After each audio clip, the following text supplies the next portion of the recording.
2015 में उत्तर प्रदेश में सचिवालय के क्लर्क के 368 पदों के लिए 3 करोड़ 30 लाख आवेदन आए थे, यानी एक पद के लिए 6250 अर्जियां। इतने ज़्यादा लोगों ने आवेदन दिया कि सरकार को भर्ती को ही रोकना पड़ा, क्योंकि सभी लोगों के इंटरव्यू लेने में ही लगभग 4 साल का समय लग जाना था। भारत में सिर्फ 3.75% लोगों के पास ही सरकारी नौकरी है। जितनी बड़ी भारत की जनसंख्या है, उसकी तुलना में यहाँ पर सरकारी नौकरियाँ बहुत ही कम है। और तो और पिछले कुछ सालों में सरकारी नौकरियों की संख्या में भारी गिरावट आई है। 120 करोड़ की आबादी में सिर्फ 3.75% को ही नौकरी है। और इसे हम संख्या में समझें तो 10,000 लोगों में से सिर्फ 375 लोगों को, या कहें 100 में से 3 या 4 लोगों को ही सरकारी नौकरी मिल रही है। मैं ज़्यादा आंकड़ों की बात नहीं करूंगा, क्योंकि आंकड़े समय और सूत्रों के हिसाब से अलग अलग हैं। पर एक बात तो निश्चित सत्य है कि पिछले कुछ समय से सरकारी नौकरियों में भारी गिरावट आई है, और आगे भी यह क्रम जारी रहेगा। जो आज आंदोलन या यात्राएं कर रहे हैं, वो भी सरकार में आने के बाद वही करेंगे जो अभी चल रहा है। आखिर क्यों बढ़ रही है बेरोजगारी? जनसंख्या बढ़ी, लोगों की परचेसिंग पावर बढ़ी, पैसा आने से लोगों ने बच्चों को उच्च शिक्षा देना शुरू किया। तरफ सरकारी नौकरियों में पिछले 2 दशकों में लगातार कमी आई है। मांग और पूर्ति में काफी फर्क है। इसके चलते देश में बेरोजगारी बढ़ रही है। समस्या रोजगार की ही नहीं, समस्या सरकारी रोजगार की है। सभी को रोजगार या नौकरी ही नहीं, सरकारी नौकरी की चाहिए। अगर ऐसा न होता तो MBA या BTech वालों को चपरासी की नौकरी के लिए आवेदन न करना पड़ता। हर इंसान जीवन में सुकून चाहता है, निश्चितता चाहता है, और फाइनेंशियल इंडिपेंडेंस के लिए सरकारी नौकरी एक अच्छा विकल्प है।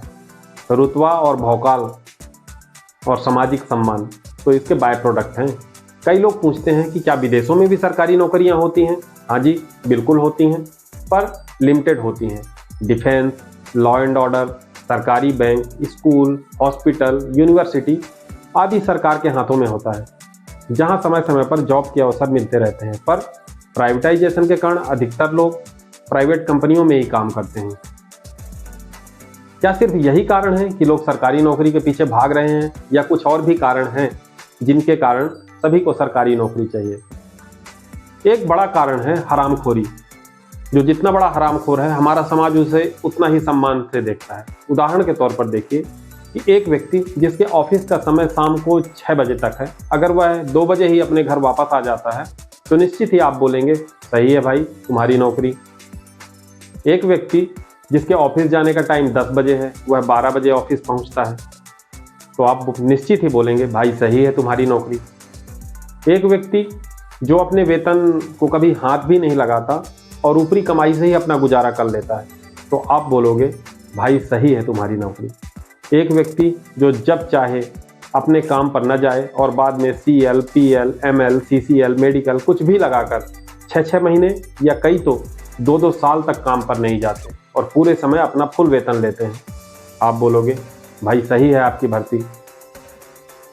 शिक्षक भर्ती की तथाकथित अनियमितताओं के खिलाफ लोगों ने 2-2 साल से आंदोलन कर रहे हैं, क्योंकि एक बार नौकरी लग जाए फिर जमाने की ऐसी तैसी, भैंस भी पाल लेंगे, नेटवर्क मार्केटिंग भी कर लेंगे, LIC एजेंट भी बन जाएंगे, और स्कूल टाइम में ही बच्चों के लिए स्वेटर बना लेंगे, या शाम की सब्जी के लिए बरबटी छील लेंगे, मेथी भाजी छांट लेंगे। पर जब तक मास्टरी नहीं मिलेगी तब तक सिर्फ आंदोलन करेंगे। मुझे हैरानी तो तब हुई जब एक बार रेलवे का एग्ज़ाम देकर मैं सिकंदराबाद से वापस आ रहा था। उस दौरान ट्रेन के जनरल कोच में बहुत से परीक्षार्थी बैठे हुए थे जो मेरी ही तरह परीक्षा देकर लौट रहे थे। चर्चा के दौरान एक ने बताया कि मैं तो 10 लाख तक का घूस दे दूंगा सिलेक्शन कराने के लिए। मैंने पूछा, यार इतने पैसे में तो घर खेत सब कुछ बिक जाएगा, तो फिर फ़ायदा क्या है ऐसी नौकरी में? उसने कहा, भाई एक बार नौकरी लग जाए तुरंत शादी हो जाएगी और दहेज में 20 लाख रुपए भी मिल जाएंगे। सोचो, नौकरी भी मिली, बीवी भी मिली और 10 लाख की सेविंग भी हो गई। उसकी बात सुनकर तो मेरे दिमाग के तोते ही उड़ गए। यह भी एक समाज की सच्चाई है, और ऐसी परिस्थितियों के लिए सिर्फ हम और आप नहीं, पूरा सिस्टम जिम्मेदार है। सच्चाई तो यह भी है कि हम में से ज़्यादातर पैदा ही ऑफिसर बनने के लिए और हरामखोरी के लिए पैदा हुए हैं। हरामखोरी हमारे खून में है। हमें काम नहीं चाहिए, हमें ऐसा काम चाहिए, हमें सरकारी काम चाहिए जिससे हम अपने कर्तव्य के साथ बेईमानी कर सकें। अमूमन हर इंसान जो रोजगार का सपना देखता है, वो यही सपना देखता है कि जेब में हाथ डालकर जब चाहे ऑफिस जाए, जब चाहे ऑफिस से वापस आए, और ऑफिस में सामने एक कंप्यूटर रखा हो। हमने यही सपने देखे हैं और हमें यही सपने दिखाए गए हैं, जो एक भ्रम है। काम वो है मेरे दोस्त जिसमें हाथ काले हो जाते हैं, हाथों में छाले पड़ जाते हैं, इंसान पसीने से नहा लेता है, पर हमारे दिमाग में तो कुछ और ही चल रहा है। एक मज़ेदार वाकया बताऊं, मैं जब भी गांव जाता था तो एक लड़का मुझसे कहता था कि भैया आप अच्छे पद में हो, अच्छी जगह पर हो, कहीं मेरे लिए काम लगा दीजिए, कोई नौकरी दिलवा दीजिए।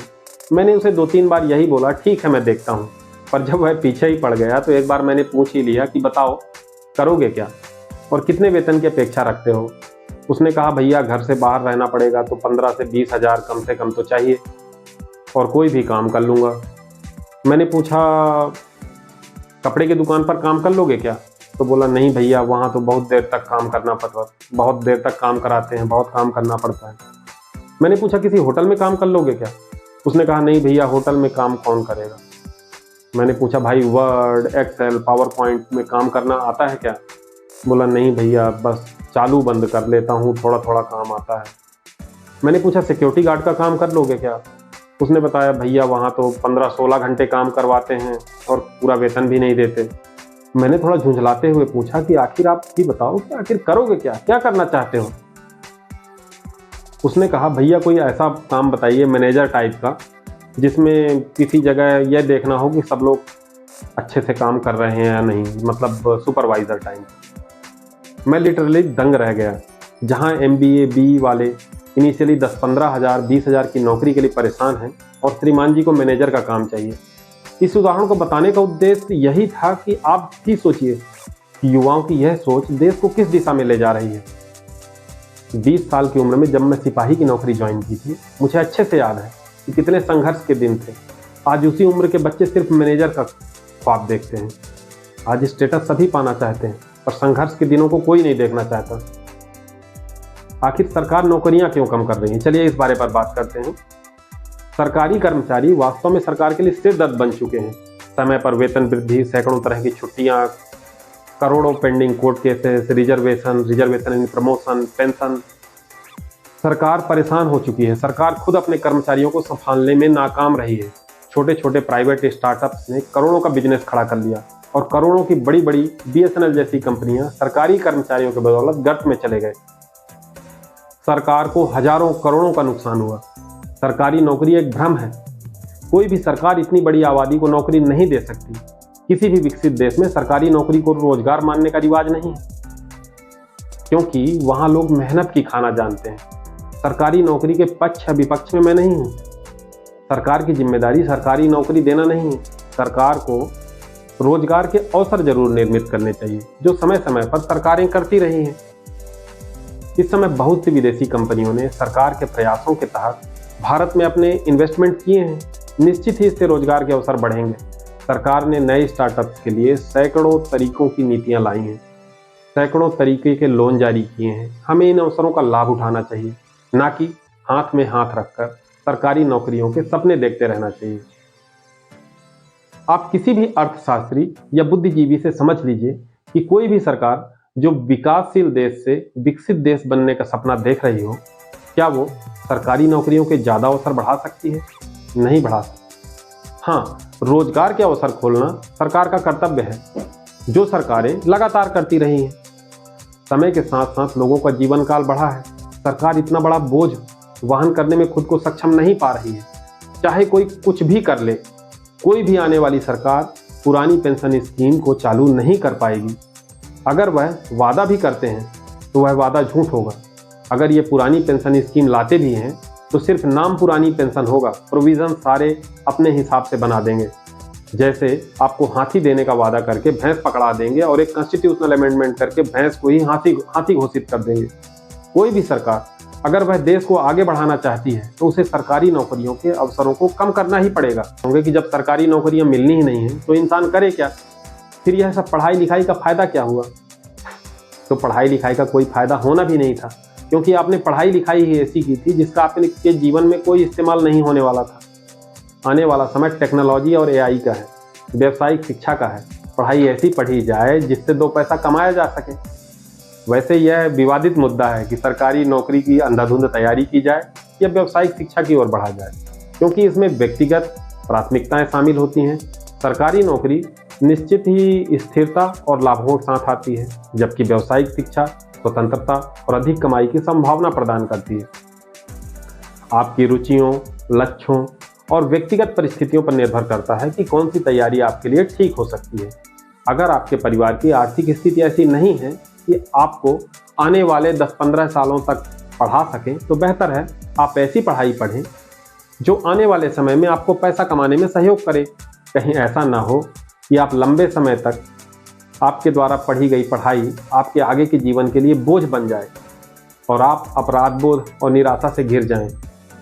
जितनी पढ़ाई करनी हो करें, पर हमेशा दिमाग में प्लान बी रखें जो आपको पैसा कमा कर देने वाला हो। दोस्तों, मैं एक अनुभव छोटा सा शेयर करना चाहता हूं कि अभी हाल में ही मैंने घर बनवाया।